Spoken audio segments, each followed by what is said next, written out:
Hey everybody, this is Isaiah and welcome back to Magic System Monday, although today I should probably say Submarine Sunday, for reasons you probably already know. Now listen guys, I'm gonna be frank with you. This isn't my thing, but when I saw the news on this, it was so absurd that I felt the need to say something in my heart.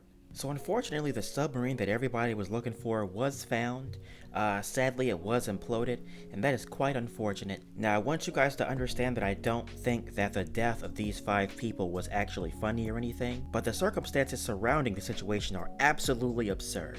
Now, I'm no fan of Subnautica or anything, but our first mistake here was even bothering to hop inside a submarine. A pretty big part of me believes that no one in their right mind should have anything to do with the ocean, let alone below the surface. I mean, like a boat is one thing, but my guy, we're talking about underwater here. That's absolutely terrifying. Do you have any idea what types of things live down there? I kid you not, the stuff of legends is just floating down there. And it took human beings hundreds of years to figure out some of these things were actual creatures. We thought they were just mythological beings. But imagine my surprise when I find out every day when I get up and go to work like a normal human being, there's somebody on the planet who looks at that deep pool of water and says, hey, I think I want to go in there and take a selfie. But fine, as absurd as that is to me, I can definitely respect that some people just have it like that. I would personally never go skydiving or climb Mount Everest, but there are people that are adventurous enough to do that anyway. And that I can give a pass. Some people are just like that. But let me tell you what I can't give a pass. First and foremost, you'd never catch me crawling into a tube of toothpaste of my own volition. Especially not one going under the sea. And if I had to get in one, I certainly wouldn't be paying $250,000 for it.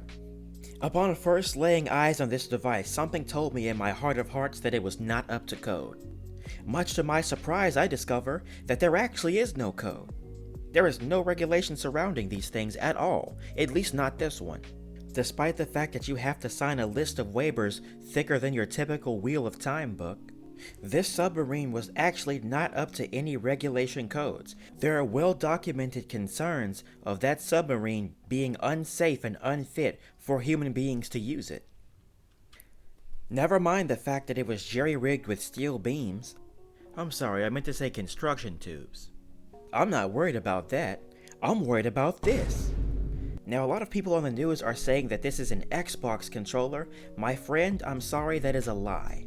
Welcome to the world of early 2000s video gaming.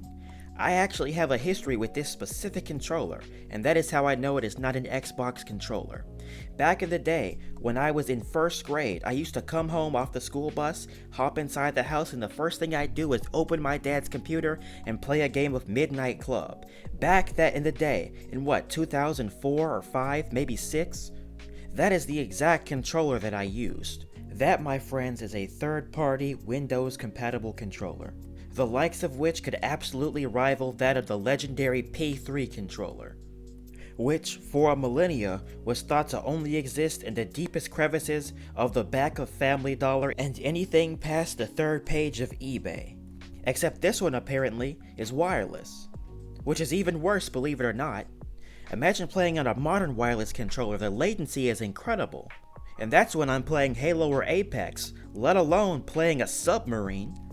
You guys, I'm gonna give it to you straight. They're using a Windows XP era wireless controller that they got 20 years ago at Radio Shack. And I need you to understand this is not me being silly. I quite literally have used that very controller. It is a PC controller, although it might work with Xbox, I'm not sure.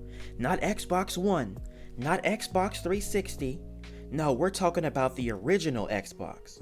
You ever go over your friend's house to play a multiplayer game back in the day, and they run out of controllers and all they have left is that bootleg one that barely ever actually works? Yeah, that's that controller.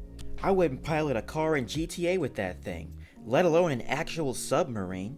You don't even have enough buttons to pilot that thing. A car has more buttons than that controller. And you're gonna have me believe that they used that thing on a regular basis and had no problem catching that footage on camera, openly admitting it? Have you ever been playing a video game and your controller battery runs out and the character just keeps running in the same direction? Yeah, all of a sudden we don't have to wonder what happened anymore. No chairs in here, no seats of any kind. Do you guys at least have snacks? $250,000 per person. And bless this man's poor heart. From what these people are telling me, this 19-year-old guy didn't even want to get in there. At least somebody knew this was a bad idea. I'm gonna be frank with you guys. Sometimes you wonder why some people had to leave this earth so soon. And sometimes you wonder how some people lasted so long. This is one of those situations. I'm not happy about anybody's death. I'm not trying to laugh at these people's deaths. But I'm absolutely confused on how this was allowed to go on until it killed somebody. Well, this is me just ranting for now, guys. It's also me practicing getting videos out as quickly as possible. Hopefully I can get this video out on the same day. And the better I can do that, the better I can reliably put out videos after I get monetized. That's it, that's all I've got for today, folks.